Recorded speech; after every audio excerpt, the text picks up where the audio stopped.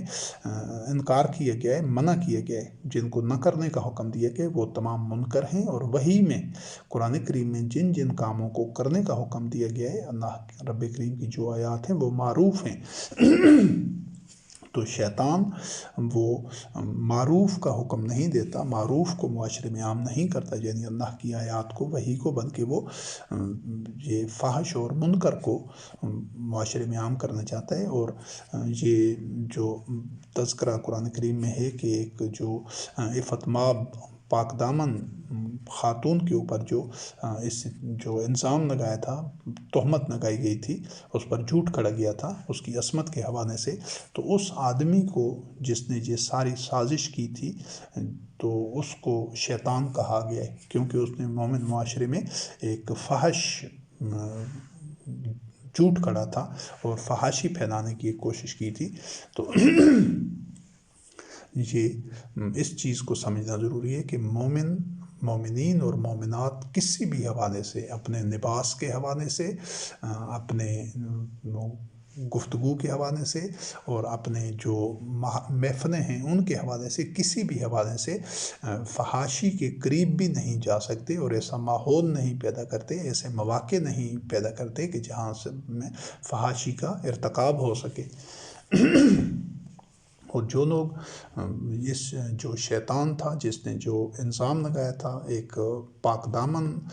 خاتون کے اوپر،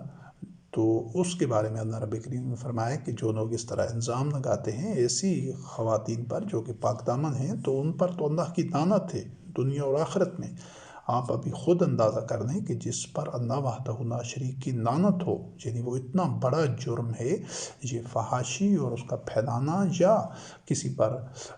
جو بہتان تراشنا کہ اس پر اللہ کی لعنت ہے۔ اب ایسا آدمی اگر نمازیں پڑھ رہا ہے، سچ بول رہا ہے، حرام نہیں کھا رہا، اور وہ دیگر شعائر بھی پر بھی عمل درآمد ہے اس کا اسلام کے، جب وہ قرآن کریم پڑھتا ہے، تلاوت کرتا ہے، جو ساری ہیں جس کو نیکی کہا جاتا ہے، لیکن وہ ایک جرم یہ کر رہا ہے تو اس پر لعنت ہے، اور جس پر اللہ کی لعنت ہو اس کی مغفرت نہیں ہو سکتی، وہ جنت میں نہیں جا سکتا۔ تو یہ جو رویے ہیں، یہ جو اقدام ہیں جو ایک بیان کیا جا رہا ہے، جس کی طرف اللہ رب کریم نے حکم دیا ہے، جس کی جو وضاحت کر دی ہے واضح الفاظ میں، تو ان میں سے مومنین کوئی ایک عادت اور کوئی ایک رویہ بھی اختیار نہیں کر سکتے، ان کو ہر قدم پر، ہر سانس میں محتاط ہونا ہوتا ہے۔ اس کے علاوہ یہ جو اللہ رب کریم نے فرمایا کہ یہ جو شراب ہے، منشیات، اس میں ہر طرح کی منشیات آ جاتی ہیں،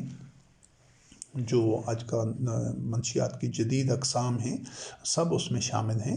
جو انسانی عقل و فکر کو معوف کرتی ہیں اور انسان متوازن اور مثبت سوچیں اور رویے اس میں سے ختم کرتی ہیں اور اس کے عقل پر پردہ ڈال دیتی ہیں۔ اور یہ جوا ہو گیا، اور یہ لاٹری وغیرہ، اور اس طرح کی یہ جو اور سکیمیں ہیں، انعامی سکیمیں وغیرہ، یہ سب شیطان کے عمل ہیں۔ ان سے فاجتنبوہ لعلکم تفلحون، فلاح پانے کے لیے ان سب سے بچنا ضروری ہے۔ اور شیطان مومنین میں عداوت اور بغض ڈالنا چاہتا ہے۔ جو لوگ شراب کے، منشیات کے، جوئے کے میسر آسانی سے جو مان دولت ہاتھ آ جائے، تو اس کی ایک شکن جوا بھی تھی، اور ویسے بھی یہ جو آج کل کی یہ جتنی انویسٹمنٹ جس کو کہتے ہیں، سرمایہ کاری کی، ایک آدمی کروڑوں اربوں خربوں پتی بنتا جاتا ہے سرمایہ کی بنیاد پر، یہ بھی میسر میں شامل ہے۔ یہ لاٹری کا مان ہوتا ہے، اس طرح کی مختلف انعامی سکیمیں ہوتی ہیں، یہ آدمی میں ہوس پیدا کرتی ہیں، لوگوں کو ایک دوسرے کا دشمن بناتی ہیں اور بغض پیدا کرتی ہیں ان میں۔ مومن کو جو حلال ذرائع سے اور مستقل ذرائع سے جو رزق کا اکتساب رزق ہے، اس روش پر مومنین، تمام مومنین کو، پورے معاشرے کو، کہ لوگوں میں وہ ہوس کی آگ نہ لگی ہو کہ کوئی ایسے شارٹ کٹس تلاش کر رہے ہوں کہ کسی طریقے سے ان کے پاس زیادہ سے زیادہ پیسہ آ جائے سمیٹنے، اور وہ قارون بن جائے، سرمایہ دار بن جائے۔ تو جن معاشرے میں یہ طریقے اختیار کی جاتے ہیں، جوئے کے یا لاٹری کے یا انعامی سکیموں کے، یا یہ سرمایہ کے بنیاد پر سرمایہ بڑھانے کے میسر کے ضمن میں، صرف جوا نہیں ہے بلکہ آسانی سے جو مال دولت بغیر محنت کے مل جائے، یہ بغیر محنت کے مال دولت کا ملنا، جو اس کی توقع رکھنا، جس معاشرے میں یہ رجحان پایا جاتا ہے کہ ہر آدمی پاگل ہوا ہوتا ہے کہ کسی طریقے سے کوئی لاٹری کے ذریعے، کوئی سکیم کے ذریعے، کوئی مختلف قسم کے جو پرائز بانڈز وغیرہ ہیں ان کے ذریعے کسی طریقے سے اسے زیادہ سے زیادہ دولت جائے، تو یہ نفسیات معاشروں کو تباہ کر دیتی ہیں، توڑ دیتی ہیں، وہ اطمینان ان کے قلب کا ختم ہو جاتا ہے، وہ پاگل ہو جاتے ہیں، وہ معتدل مزاج نہیں ہوتے، منشیات کا سہارا لیتے ہیں، ان کی شخصیت بکھر جاتی ہے۔ تو اس چیز کو یقینی بنانا اور پورے جو مومنین کے معاشروں کی اجتماعی ذمہ داری ہے کہ کوئی بھی فرد ہو، نہ تو وہ سرمایہ کی بنیاد پر اس کا سرمایہ کئی گنا بڑھتا جائے اور وہ قارون بن جائے، اس چیز کو روکنا، اس کا سدباب کرنا، اور دوسرا یہ کہ لوگوں میں یہ ہوس نہ ہو کہ وہ شارٹ کٹ طریقوں سے، فوری طریقوں سے، بغیر کسی محنت کے وہ زیادہ سے زیادہ کما لیں اور زیادہ جلدی سے جلدی امیر بن جائیں، بلکہ ہر ایک کو پتہ ہو کہ میں نے جو اکتساب رزق کرنا ہے اس میں نے بھرپور محنت کرنی ہے، اور سب کو ان کی محنت کا لیسا انسان نماسا، جتنی وہ صحیح کرتا ہے، جتنی اس میں قابلیت ہے، اس کے مطابق اس کو معاوضہ ملتا ہے اور اس پر وہ مطمئن ہوتا ہے، اس کو پتہ ہے کہ کسی کو بھی اس کی محنت سے زیادہ نہیں مل رہا، اور وہ راتوں رات امیر بننے کے جو نفسیات ہیں اس سے نکلتے ہیں۔ تب ہی مومن اور سارے معاشرے کے لوگ، جب ایک ایسا سسٹم بنا ہوتا ہے تو اس چیز کو سمجھنا بڑا ضروری ہے۔ اور آج دنیا کے اکثر ممالک میں لوگوں کی اکثریت اسی فریب میں مبتلا ہے اور اسی ہوس کی آگ ان میں بھڑک رہی ہے، اور جب وہ ان کی خواہشات یقینی طور پر ابھی کوئی انعام ہے، کوئی لاٹری ہے یا کوئی طریقہ ہے ایسا شارٹ کٹ دولت کے حاصل ہونے کا، تو وہ 100 بندے ہیں تو 100 میں سے شاید 2 4 6 تو ایسا ان کو مواقع مل جائیں یا وہ امیر بن جائیں شارٹ کٹ طریقے سے، لیکن جو پیچھے بقیہ 95% لوگ ہیں، 97%، تو وہ ان میں احساس کمتری، احساس محرومی اور احساس ناکامی ان میں پختہ تر ہوتا جائے گا۔ تو ان نفسیات کے ساتھ مومن کبھی نہیں رہ سکتا۔ تو اس وجہ سے معاشرے میں ان خباثتوں کا، ان شیطانی کاموں کا سدباب کرنا ضروری ہے۔ اس کو اللہ رب کریم نے رجسم من عمل شیطان کا عمل کہا ہے۔ تو جب آدمی میں وہ ہوس کی آگ لگی ہوتی ہے تو پھر اس میں وہ اضطراب اور خنفشار ہوتا ہے، ہوس کی وجہ سے، لالچ کی وجہ سے، کہ پھر جب وہ اس کی تمنا پوری نہیں ہوتی تو اس کے رویے متوازن نہیں رہتے، اس کی جو ذمہ داریاں اچھے طریقے سے پوری نہیں کر سکتا، اور وہ اس کا تزکیہ نفس نہیں ہو سکتا۔ تو یہ چیزیں اس کے جو ہدایت پر عمل کرنا ہے اس کے راستے میں بہت رکاوٹ بنتی ہیں۔ تو مومن کبھی ایسے نہیں کر سکتے۔ تو اور یہ چیزیں اللہ کے ذکر سے روکتی ہیں۔ ایک بندہ ہے 24 گھنٹے اس کے سر پر مال و زر کی اور خود مترفین بن جانے کی، قارون بن جانے کی ہوس سوار ہے، تو وہ کبھی بھی نہ تو آسان انداز سے ہدایت کا اتباع کر سکتا ہے، نہ اللہ کے ذکر کا، نہ قرآن کریم سے، وحی سے روشنی حاصل کر سکتا ہے، اور نہ وہ صلاۃ قائم کر سکتا ہے معاشرے کے، کیونکہ صلاۃ یہ جسمانی نماز کا نام نہیں ہے۔ پہلے اس کی وضاحت ہو چکی ہے کہ یہ قلب سے اللہ کی اطاعت کا اور اجتماعی نظام ہے، جس میں ہر شعبہ زندگی میں وہ افراد اللہ کی وحی کا اتباع کر رہے ہوتے ہیں۔ تو جب ان میں یہ شراب ہو گیا، جوا ہو گیا، یعنی آسانی سے جس طرح سے بھی مال کمایا جا سکے بغیر محنت کے، اس کا کوئی بھی صورت ہو سکتی ہے۔ آج جدید دور میں اس کی کئی ایک یہ کرپٹو کرنسی ہو گئی اور اس طرح کے اور جو طریقے ہیں کہ جس میں بغیر محنت کے، اور سوشل میڈیا کے مختلف پلیٹ فارمز پر، یوٹیوب وغیرہ، اور اس میں جو محنت اتنی نہیں ہوتی لیکن اس کا معاوضہ کئی دفعہ اتنا ہوتا ہے، یا کئی ایسے بزنسز ہیں کہ جن میں اس کی محنت اور صلاحیت اور قابلیت کی نسبت تناسب سے معاوضہ نہیں ملتا، بلکہ اس کو جو مال دولت حاصل ہوتا ہے وہ اس کی محنت سے کئی گنا زیادہ ہوتا ہے۔ یہ ایک سارا فاسد معاشرتی نظام ہوتا ہے، ظالم معاشرتی نظام ہوتا ہے، جس میں ظلم ہو رہا ہوتا ہے، ناجائز استحصال ہو رہا ہوتا ہے۔ کچھ لوگ جو بھرپور محنت کر رہے ہوتے ہیں وہ محروم ہوتے ہیں، ان کی ضروریات بھی پوری نہیں ہوتی، اور کچھ کام چور، نااہل اور نکمے لوگ ہوتے ہیں، لیکن وہ غلط نظام کی وجہ سے یا اپنے سرمایہ کی بنیاد پر وہ بہت زیادہ سمیٹ رہے ہوتے ہیں، حالانکہ وہ معاشرے میں کوئی ایسا تعمیری کام نہیں سر انجام دے رہے ہوتے تو وہ محض وہ ایک غلط نظام کی وجہ سے وہ بہت زیادہ دونوں سمیٹ لیتے ہیں، اور لوگوں کی نظروں میں وہ بڑے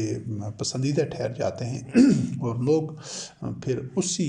اپنی، چونکہ لوگوں کی بھی اکثریت کی وہ تربیت اور تزکیہ نفس نہیں ہوتا، تو وہ ان کو آئیڈین بنا دیتے ہیں. تو یہ سارا جو سٹرکچر ہے یہ مومن معاشروں کا اس طرح نہیں ہو سکتا. تو اس سے اللہ رب کریم نے منع کیا ہے. فَهَلْ أَنْتُمْ مُنْتَهُونَ، کیا تم اس سے رکتے ہو؟ اس وقت جس وقت قرآن کریم نازل ہو رہا تھا تو ان کی جو شکلیں تھیں، ان جرائم کی، یہ جوا، شراب وغیرہ اور میسر کی، وہ سادہ ترین سطح پر تھیں. آج وہ بہت پیچیدہ اور نئے وہ پیکروں میں یہ ساری جو شیطانی کام ہیں یہ نئے پیکروں میں، جس طرح فحاشی کا ہے تو اس وقت فحاشی کا ایک محدود تصور تھا وہ جنسی بہرحاوی کا، لیکن آج سائبر سیکس کی صورت میں اور سوشل میڈیا پر اور مختلف انداز ہیں ان فحاشی کے اور جرائم کے اور گندگی کے. تو ان کو آج کے معاشرے میں، آج کے دور میں مومنین نے یا مومن معاشرے نے سب نے مل کر پورے معاشرے کو اس آگ سے بچانا ہوتا ہے. جن معاشروں میں یہ آگ لگی ہوئی ہو تو وہ جو اللہ رب کریم نے فرمایا کہ نہ تو وہ اللہ کا ذکر اور نہ ہی صلاۃ پر کاربند رہ سکتے ہیں. تو اب چونکہ اللہ کا ذکر، استغفر اللہ، اس کو سمجھا گیا ہے کہ کوئی تسبیح پر اگر کوئی پڑھ رہا ہے عربی کے الفاظ تو وہ اللہ کا ذکر کر رہا ہے، یا کوئی اور مختلف کوئی وظیفے پڑھ رہا ہے تو اس کو ذکر کہا گیا. اللہ کا ذکر یہ نہیں ہے. اللہ کا ذکر یہ ہے کہ تمام شعبہ زندگی میں ہر وقت اللہ وحدہ لا شریک کے احکامات کو، وحی کے اتباع کو اور وحی کی تعلیمات کو سامنے رکھا جائے، مد نظر رکھا جائے، کسی وقت بھی آدمی اس سے غافل نہ ہو. یہ اللہ کا ذکر ہے. یہ کوئی تسبیح کے دانے یا زبان سے کوئی الفاظ بار بار دہرانا اللہ کا ذکر نہیں ہے. اور نہ تو صلاۃ یہ ہے کہ بس مسجد میں یا فرادہ چند منٹ کے لیے رکوع قیام سجدہ کرنے یا چند رکعتیں ادا کرنی اور صلاۃ ہو گئی، نہیں. تو یہ جب تک شیطانی کام معاشرے میں موجود ہوں گے تو نہ تو اللہ کا ذکر ہو سکتا ہے اور نہ صلاۃ کا قیام ہو سکتا ہے. پھر اس میں ایک اور غلط فہمی ہے جو کہ مسلمانوں میں خصوصی طور پر وہ تقدیر کے تصور سے ہے. اس کی وضاحت تو اپنے مقام پر تفصیل سے آئے گی، لیکن یہاں اتنا جان لیجیے کہ یہ جو مشرکین تھے تو ان کے بھی ایک باطل نظریات میں یہ تھا کہ اگر اللہ کی مشیت یہ ہوتی تو ہم شرک نہ کرتے اور نہ ہمارے آباء ایسا کرتے اور نہ ہم کسی چیز کو اپنی طرف سے حرام قرار دیتے. انہوں نے چونکہ حرام حلال ان کے مذہبی پیشواؤں نے خود قرار دیے ہوئے تھے. تو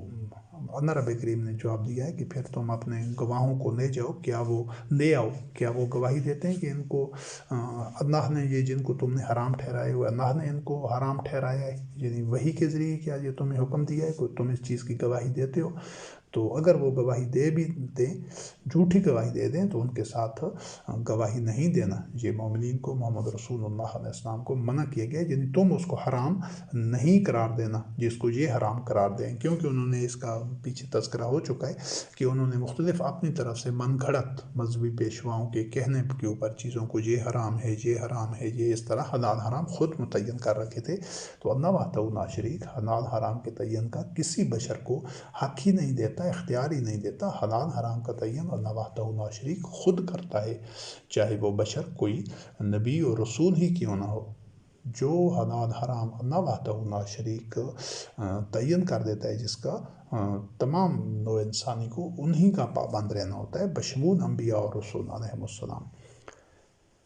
اور پھر اللہ رب کریم نے فرمایا کہ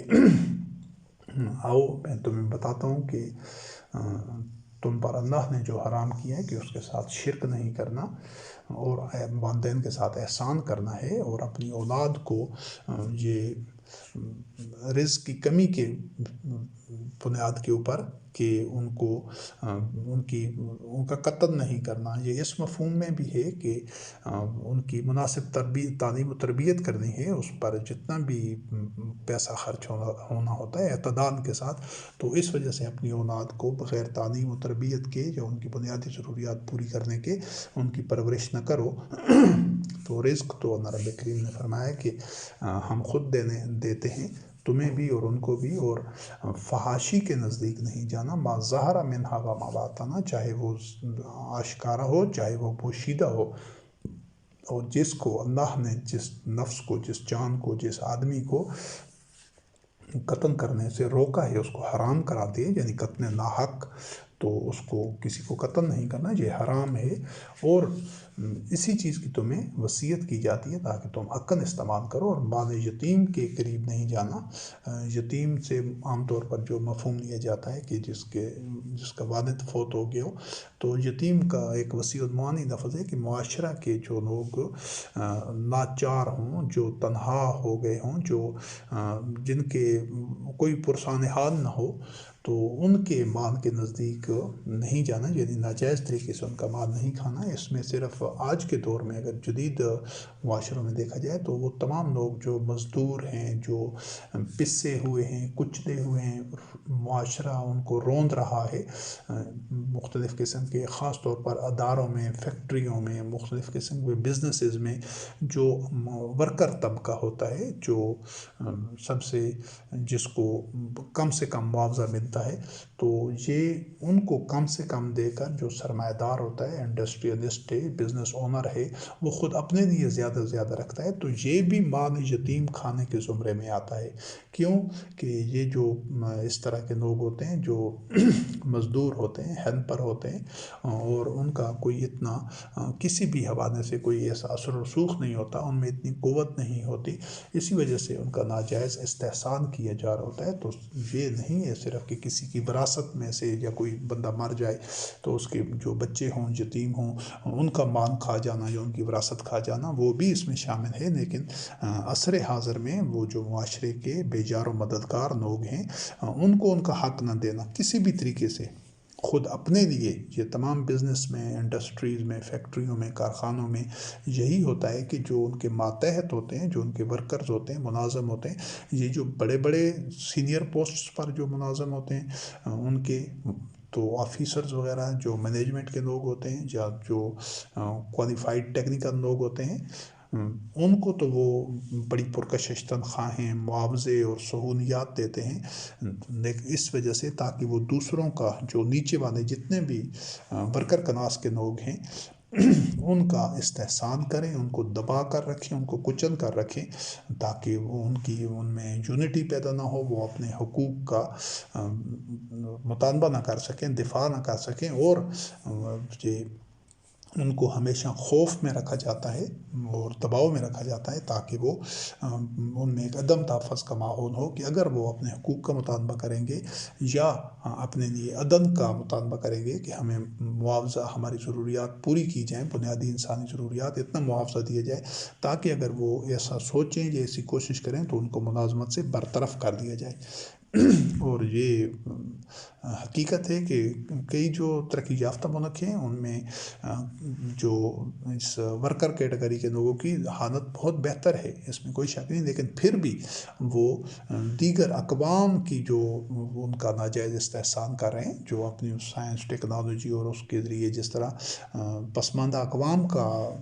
وہ بھی اسی ضمن میں آتا ہے کہ وہ بھی یہ چونکہ ان کے خام بان سے، افرادی قوت سے وہ بھرپور فائدہ اٹھاتے ہیں ترقی یافتہ ملک،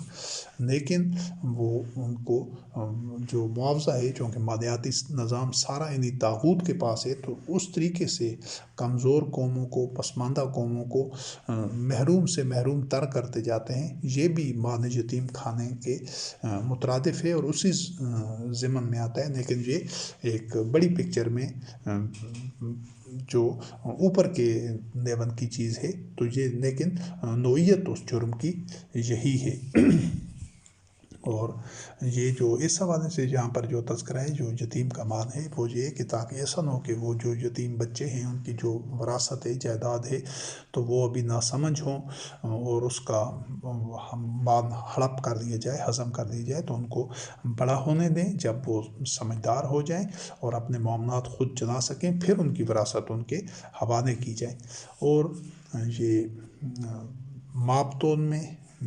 پورا ماپ تول دینا یہ بھی اسے ضمن میں آتا ہے کہ ایک بندہ ہے وہ اپنے ورکروں سے، مزدوروں سے، اپنے ماتحتوں سے کام تو پورا لیتا ہے لیکن ان کی بنیادی ضروریات پوری نہیں کرتا، بلکہ جو آمدن اور منافع کا زیادہ حصہ ہوتا ہے وہ خود ہڑپ کر جاتا ہے، لیکن ان کو کم سے کم دیتا ہے۔ تو یہ بھی اسی ضمن میں، ایک تو جو ناپ تول ہے جو معاشرے میں لین دین خرید و فروخت میں ہوتا ہے وہ بھی اس میں شامل ہے، اور اس لیول میں بھی کہ دوسروں کو ان کا حق کم سے کم دینا اور خود زیادہ سے زیادہ دینا، یہ بھی اس ضمن میں، یہ بھی اسی طرح جرم ہے۔ اور اللہ رب کریم کسی پر بھی اس کی جو وسعت ہے، جو اس کی استطاعت ہے، اس سے زیادہ ذمہ داری نہیں ڈالتا، اور جب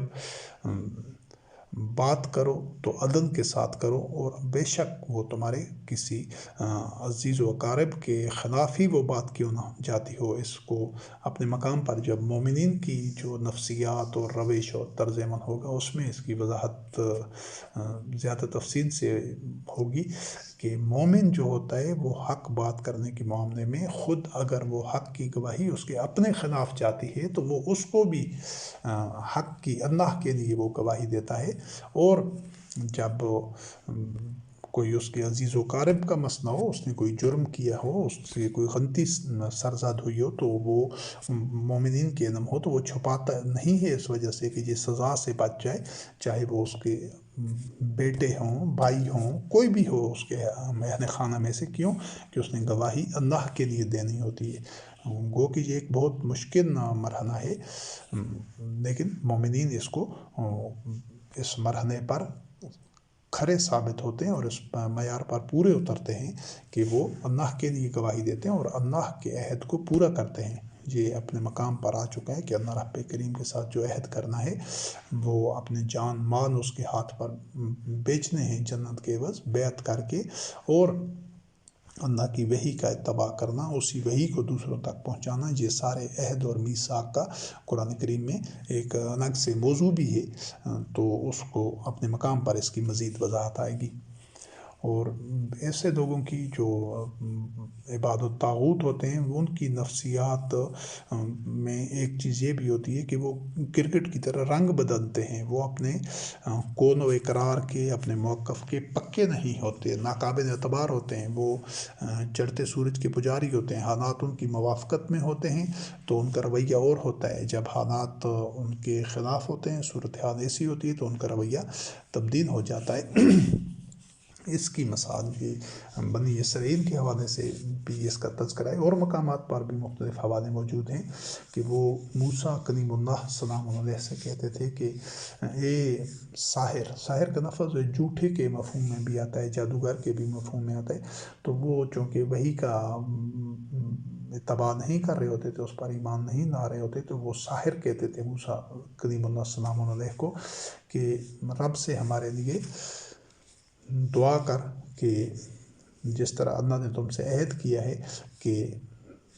اس کے بعد ہم ہدایت پر آ جائیں گے، یعنی جب وہ مشکل میں ہوتے، کسی ابتلا میں ہوتے، مصیبت میں ہوتے، تو وہ اس سے نکلنے کے لیے کہ جس طرح اللہ نے وعدہ کیا ہے کہ اللہ مومنین کو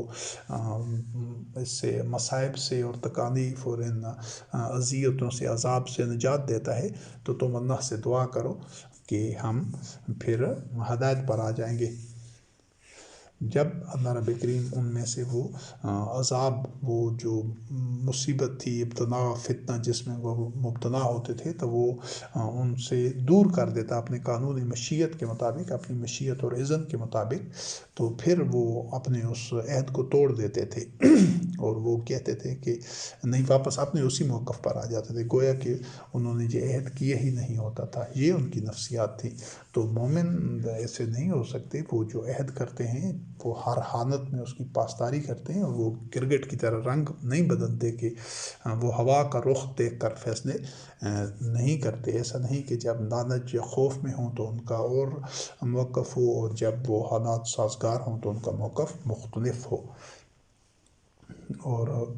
مومن کبھی خیانت بھی نہیں کر سکتے اللہ اور رسول کے ساتھ، یعنی ان کی کوئی ذمہ داریاں ہوں، معاشرتی معاملات ہوں، لین دین کا معاملہ ہو، کوئی بھی ہو، تو وہ خیانت نہیں کر سکتے امانت میں کسی بھی طرح سے۔ نہ تو وہ اللہ کے احکام میں جس طرح پہلے وہ گواہی دینے کا، شہادت دینے کا معاملہ ہے یا دوسروں کو حق دینے کا جو بھی معاملہ ہے وہ امین ہوتے ہیں، امانت داری اور فیئر انداز سے، صاف اور کھرے انداز سے وہ ایسا نہیں ہو سکتا کہ وہ زبان پر ان کے اور موقف اور اس کا عمل اس کے برعکس ہو۔ مومنین ایسا نہیں کر سکتے، اور جو لوگ ایسا کرتے ہیں وہ جو تمام یہ جو بددیانتی کرتے ہیں، خیانت کرتے ہیں، اس کی بنیادی طور پر وجہ یہ مال اور اولاد ہوتی ہے، یا اقربا ہوتے ہیں، یا اپنا تکبر، انا اور میں ہوتی ہے، سرکشی ہوتی ہے۔ اس وجہ سے وہ اللہ کی جو احکامات ہیں، حدود ہیں، ان میں ان کے دوہرے معیار ہوتے ہیں ہر معاملے میں۔ تو مومن کے نزدیک چونکہ یہ چیزیں اہمیت رکھتی نہیں ہیں، اس کے نزدیک سب سے اہم ترین چیز اللہ وحدہ لا شریک کی رضا ہے۔ تو اسی لیے اللہ رب کریم نے فرمایا کہ یہ جو تمہارے مال ہیں، اولاد ہیں، یہ تو فتنہ ہے، اس حکم میں فتنے میں تم نے مبتلا نہیں ہونا، اس میں سے ناکام نہیں ہونا۔ ایسا نہ ہو کہ یہ چیزیں تمہیں، ان کی کشش تمہیں اللہ کے ذکر سے، صلاۃ سے دور کر دے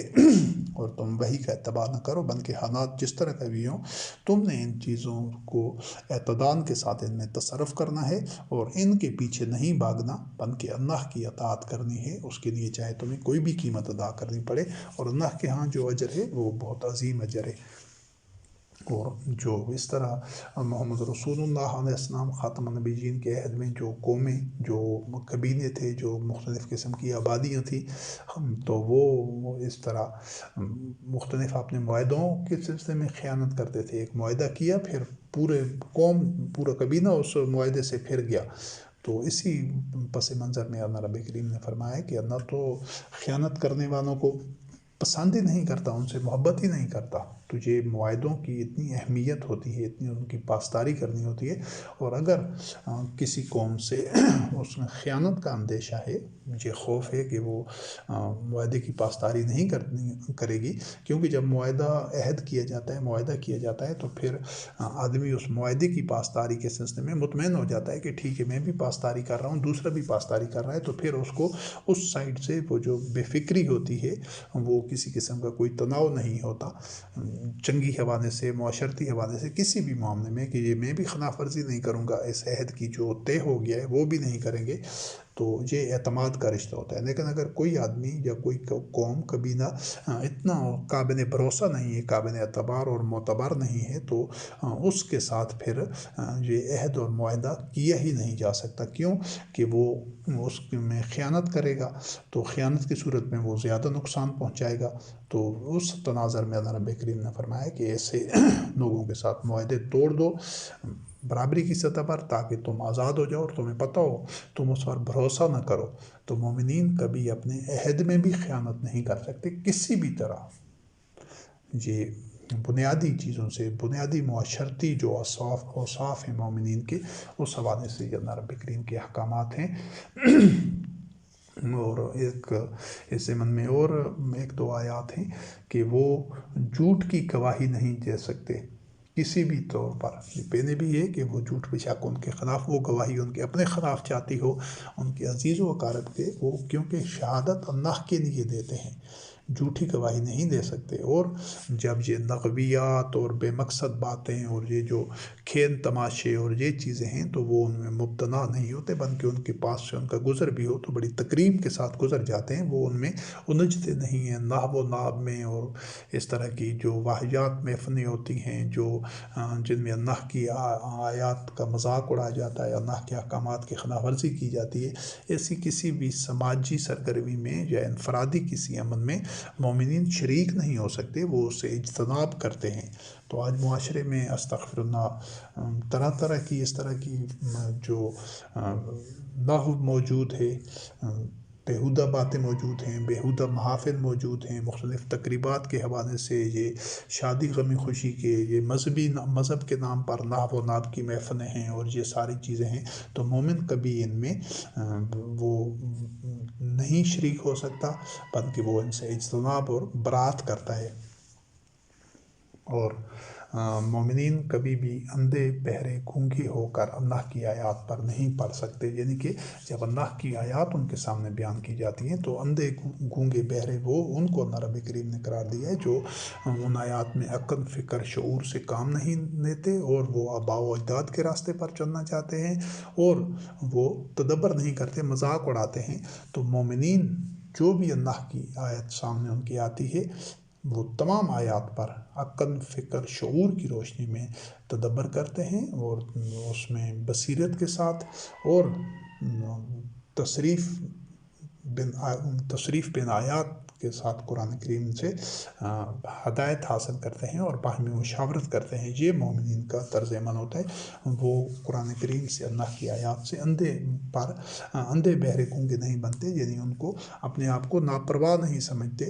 مستغنی نہیں سمجھتے کہ ان کو کوئی وحی کی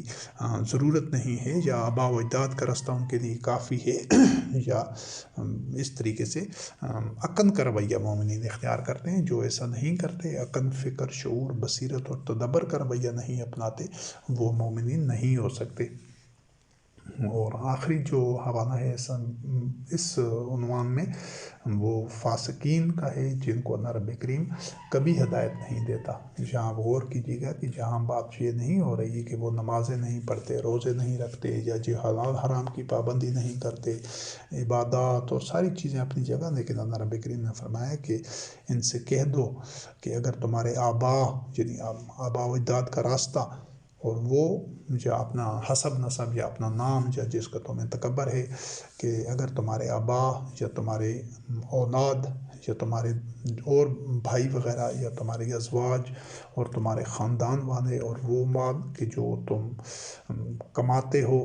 اور وہ تجارت جس کی مندی سے تم ڈرتے ہو، بزنس ہو گیا، یعنی کسی بھی طرح کا بزنس ہے، کاروبار ہے، تو وہ تم چاہتے ہو کہ وہ ہمیشہ پھلتا پھولتا رہے، اور وہ جو خوشنما اور جو دلکش گھر تم بناتے ہو، رہائشیں، مکانات، محلات، کوٹھیاں، تو یہ اگر تمہیں زیادہ محبوب ہیں اللہ اور اس کے رسول اور اللہ کے راستے میں جہاد کرنے سے، تو پھر انتظار کرو جب تک کہ اللہ کا امر آ نہیں جاتا اور اللہ فاسقین کو ہدایت نہیں کرتا۔ اب یہاں پر آپ غور کریں تو یہ نہیں کہا گیا کہ جو نمازیں نہیں پڑھتا، روزے نہیں رکھتا، یا اس نے وضع قطع اسلامی نہیں بنائی، یا حج نہیں کرتا، یا جو حرام کھا رہا ہے۔ یقیناً یہ سارے اللہ کے احکامات ہیں، ان کی اپنی اپنی اہمیت ہے، ہر ایک کی پاسداری کرنی ہے، لیکن ان امور کو، ان چیزوں کو سمجھنا ضروری ہے جو ان سب کچھ کے ہوتے ہوئے بھی وہ اتنے بڑے جرم ہیں کہ اس سے یہ سارے اعمال جو بے اثر ہو جاتے ہیں، بے نتیجہ ہو جاتے ہیں، جو عقارت چلے جاتے ہیں، ضائع ہو جاتے ہیں۔ تو ان غلطیوں سے، ان چیزوں سے، ان جرائم سے، وہ بھاری جرائم سے بچنا اسی طرح زیادہ اہم ہے، کہ ایسا نہ ہو کہ یہ ایسی بڑی غلطیاں جو سارے اعمال کو اور ساری چیزوں کو ملٹیپلائی بائی زیرو کر دینے والی ہوتی ہیں، کہ وہ نتیجہ صفر، آدمی سب کچھ کرنے کے باوجود بھی جہنمی کا جہنمی رہے۔ جس طرح مشرکین تھے، وہ مشرکین مکہ صلاۃ بھی ادا کر رہے تھے، حج بھی کر رہے تھے، حلال حرام کی پاسداری بھی کر رہے تھے، عبادات بھی کر رہے تھے، جو بھی تھے، لیکن وہ اللہ وحدہ لا شریک کی نازل کردہ وحی پر نہیں چل رہے تھے، بلکہ وہ اپنے جو ان کے مذہبی زعماء تھے، وہ جن کو انہوں نے اکابرین بنایا ہوا تھا، یا یہود و نصارہ جس طرح تھے، وہ ایمان کا بھی دعویٰ کرتے تھے، وحی پر بھی ایمان کا، انبیاء اور رسول علیہ السلام پر بھی، لیکن وہ صرف وحی کا، قرآن کریم کا اتباع نہیں کر رہے تھے، تو ان کا بھی سب کچھ عقارت جا رہا تھا۔ تو یہ جو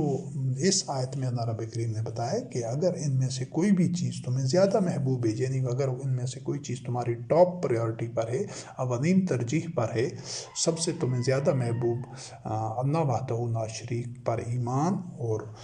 جو اقامت دین کا نظام ہے جو محمد رسول اللہ علیہ السلام نے اپنے دور میں قائم کیا ہوا تھا، اور ہر دور کے مومنین کو اسی طرح وہ ایسا معاشرتی سٹرکچر، ڈھانچہ اور میکنزم بنانا ہوتا ہے جو انہیں امر کے ذریعے بنتا ہے، اب قیامت تک اسی کے ذریعے بننا ہے، تو اس کو اولین ترجیح پر رکھنا چاہیے، یعنی سب سے اولین ٹاپ پریارٹی اللہ رب وحدہ لا شریک کے راستے میں حق قیام کے لیے، اقامت دین کے لیے جو جد و جہد ہو اس کے لیے، چاہے پھر اس کو اپنے آبا کے راستے کو چھوڑنا پڑے، اپنی اولاد سے ترک تعلق کرنا پڑے، یعنی اس حد تک مخالفت ہو جائے کہ کسی کی اولاد یا اس کے بھائی یا اس کی ازواج یا اس کے خاندان کے لوگ وحی کے مخالفین میں سے ہیں، وہ اتباع وحی کے مخالفین ہیں، وہ باطن نظریے پر ہیں اور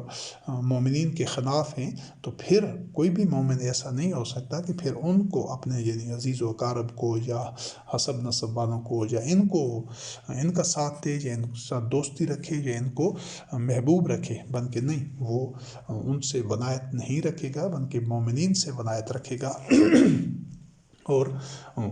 کیونکہ اس نے اللہ وحدہ لا شریک کے دین کی نصرت و تائید کرنی ہے۔ تو یہ فرق ہوتا ہے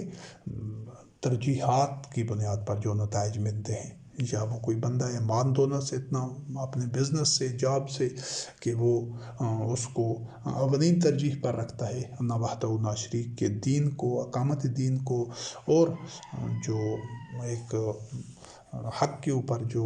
اللہ رب کریم کی اطاعت کا اجتماعی نظام ہے اس کی تشکیل کے لیے جد و جہد نہیں کرتا، بلکہ وہ اپنی جاب یا بزنس یا گھر بار کو یا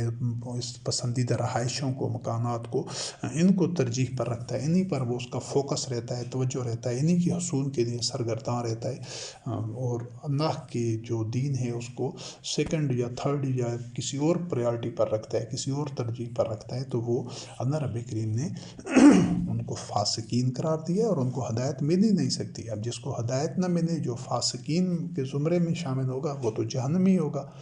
تو ان رویوں کو جو کہ اس نشست میں بیان کیے گئے ہیں، ان کو کسی بھی مومن کو ان میں اپنے اندر ان میں سے کوئی بھی اس کا رویہ نہ ہو، اور اس نے ہر گوشے سے اپنی اصلاح کرنی ہے، جان بوجھ کر کسی ایک بھی گوشے کو اگر وہ چھوڑ دیتا ہے، جان بوجھ کر اس کے علم میں آئے، اللہ کی آیات اس کے سامنے آ جائیں، لیکن وہ خود اس کو اہمیت نہ دے، اللہ کے حکم کو اس کو نظر انداز کرے یا اس کی خلاف ورزی کرے، تو یہ ناقابل معافی جرم ہے۔ مومن ایسا نہیں کر سکتا، کیونکہ یہ رویہ فرد کو جہنم میں لے جانے والا ہوتا ہے۔ آج کی اس نشست میں جن آیات کا مطالعہ کیا گیا ان میں سورۃ الاعراف کی آیت نمبر 12-13 ہے، سورۃ مریم کی آیت نمبر 59 ہے، سورۃ آل عمران کی آیت نمبر 14 ہے، سورۃ القصص کی آیت نمبر 49-50 ہے، سورۃ نور کی آیت نمبر 19 سے 23 تک ہے، سورۃ المائدہ کی آیت نمبر 90-91 ہے، سورۃ الانعام کی آیت نمبر 148-152 ہے، سورۃ الزخرف کی آیت نمبر 49-50 ہے، سورۃ الانفال کی آیت نمبر 27-28 ہے، سورۃ الانفال کی آیت نمبر 58 ہے، سورۃ الفرقان کی آیت نمبر 72-73 ہے، اور سورۃ التوبہ کی آیت نمبر 24 کا ہم نے مطالعہ کیا ہے، اور اس کی انشاءاللہ العزیز اس عنوان کی، اس موضوع کی صرف ایک نشست باقی ہوگی، اور پھر اس طرح یہ 9 نشستوں میں یہ جو کفار، مشرکین، منافقین، مجرمین، فاسقین، ظالمین کی جو نفسیات ہیں، جو ان کے رویے ہیں، طرز عمل ہیں، جو ان کی معاشرت ہے، خاص طور پر اس کے متعلق چیدہ ان کے گوشے سامنے آ جائیں گے انشاءاللہ، اور پھر اس کے بعد اگلے موضوع کی طرف ہم بڑھیں گے انشاءاللہ۔ ایک نشست اس سلسلے میں اور ہونی ہے۔ والسلام علیکم ورحمۃ اللہ وبرکاتہ۔